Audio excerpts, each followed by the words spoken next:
And here it is, the video you've been waiting for. Da, da, da, da, da, da, da. Sorry about that. So, I'm going to try and show you how to make a window blind. So, bear with me. I'll try and keep my hands out of the way so you can see what I'm doing, basically. So, get yourself some scrap card which covers the whole of this window here, and then you don't want it too thick, so this is quite pliable. You know, I can make a crease quite easily.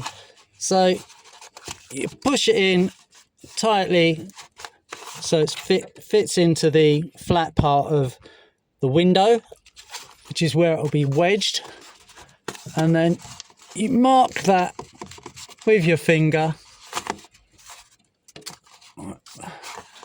Mark it with your finger like so. So you can see a definite crease just there. And then get yourself a marker pen.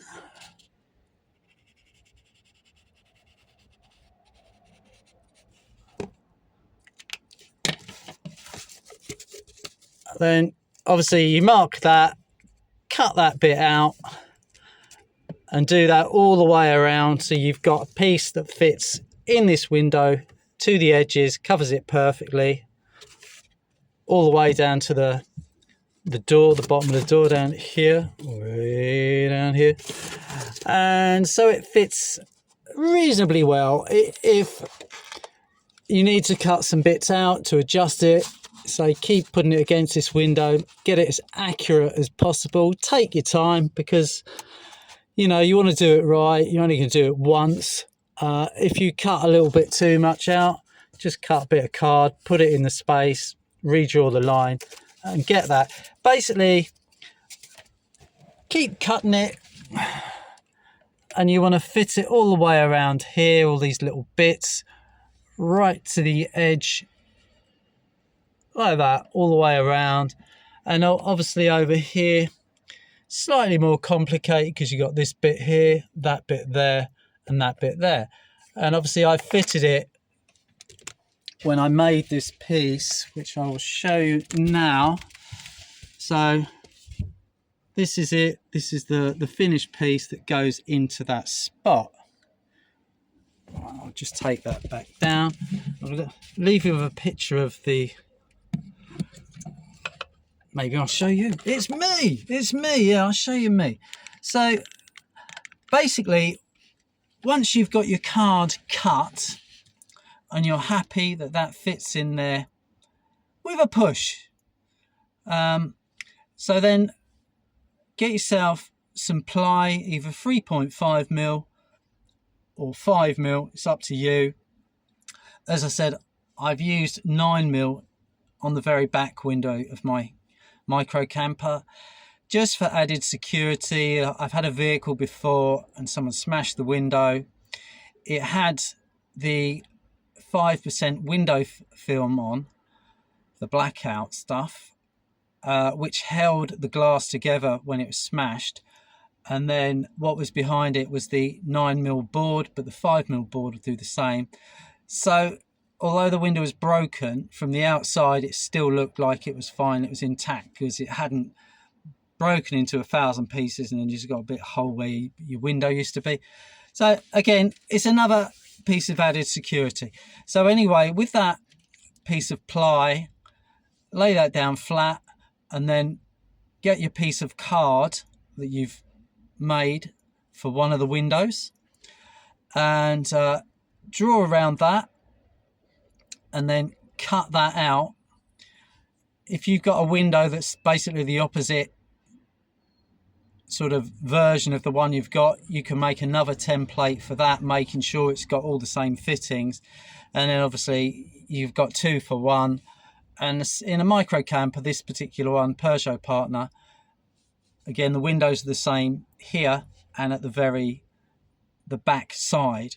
they're the same as well. So I've only effectively had to do 2 templates, cut around them, and then do the same again, and just make sure you get it around the right way when you're cutting all the other pieces. So check that that's a good fit, and yeah, that's it. So once you've got, I'll spin you around again. Sorry about this. Hopefully it'll work out fine. So you've cut your piece of card. You've cut your window template first of all, which is this, only it's window shaped, window size to go in the window. And then with some spray glue one side,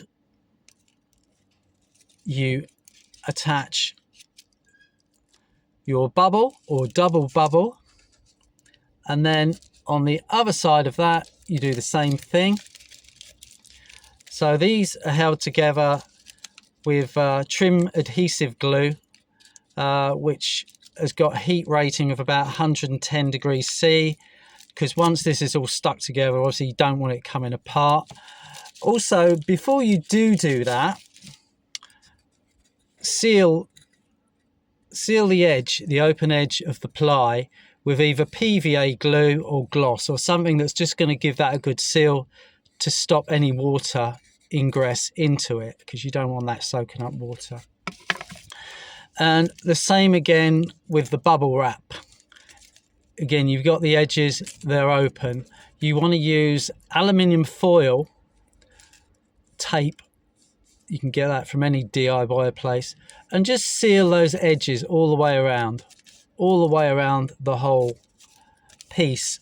And that's the first piece and the second piece you want. So each of these bits have all been sealed, so that's totally sealed. And these now, both of them, become vapor barriers with the seal around the edge, so they're totally waterproof, nothing's going to get through there. And also this will be the edge that sits against the window, probably have a little gap when it's on there, which gives you space. So again, that will hold heat in it when it's cold and work effectively when it's hot. So that's that. So once you have got all those pieces, these pieces here, stuck together with your spray adhesive glue, and you've created the vapor barrier by adding aluminium tape all the way around there, and then you've done your seals with PVA glue or gloss all the way around there, and then the same around there. So now you've got a sandwich. So the next thing you want to do is you've got 4-way stretch carpet.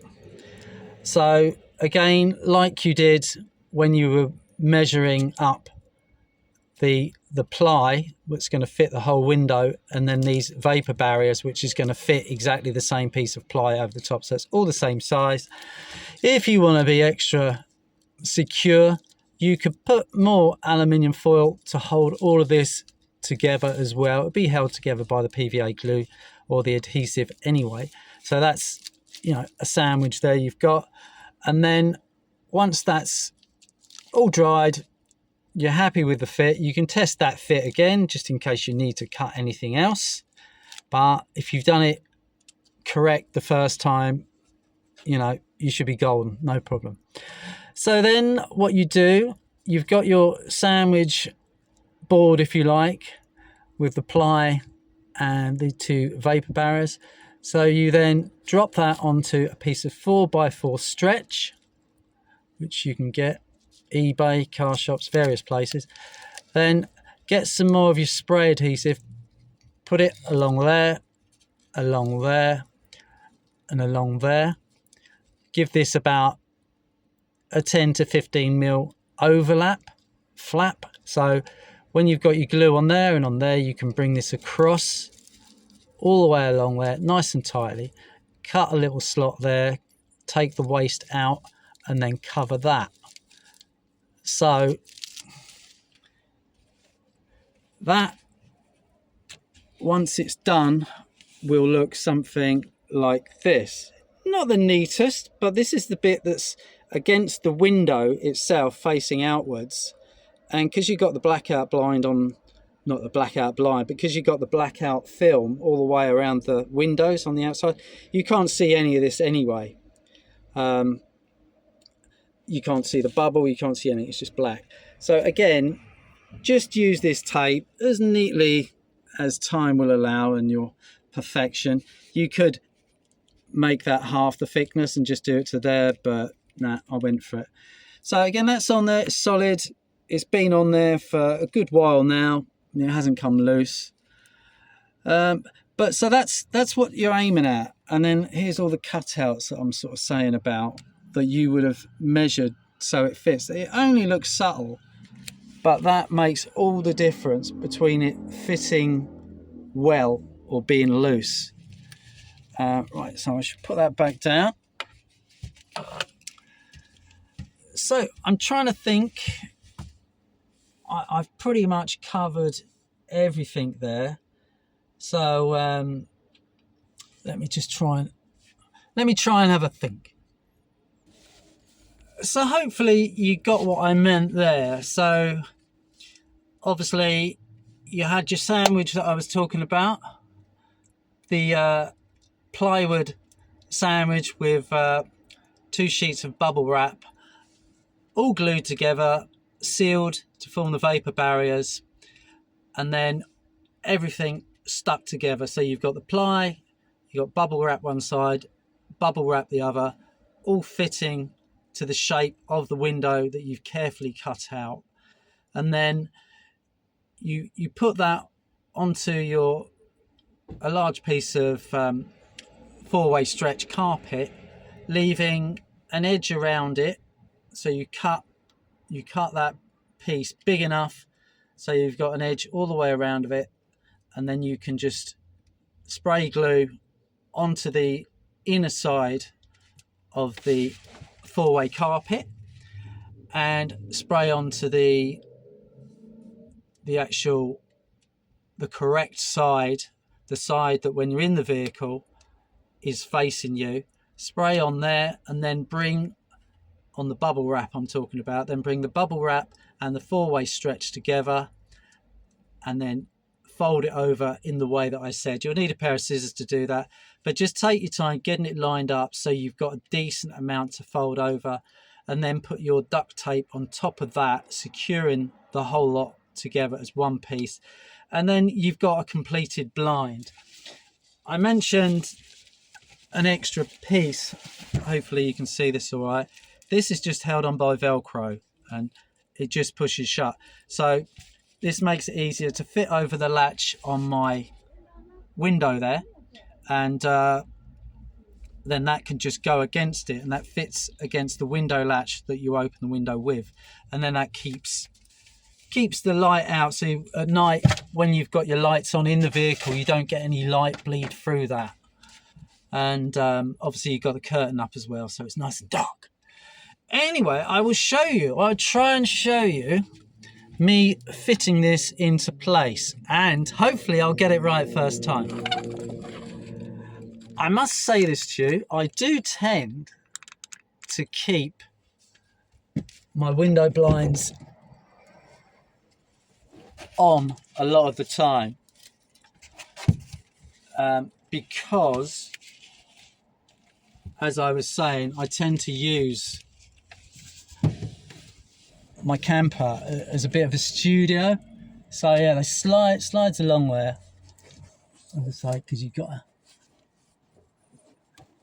I should be very used to doing this. Oh, I'm obviously not right there. Maybe I should do it with the door shut. Right. Step 2. Oh God, I'm making this a pig's ear of this.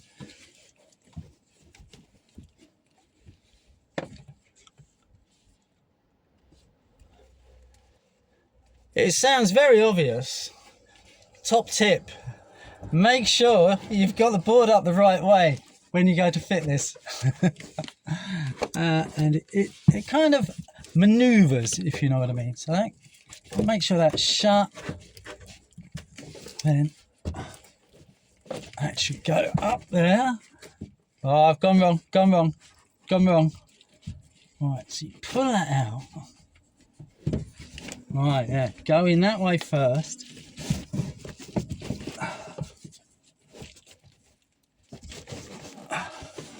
There you go, that way first.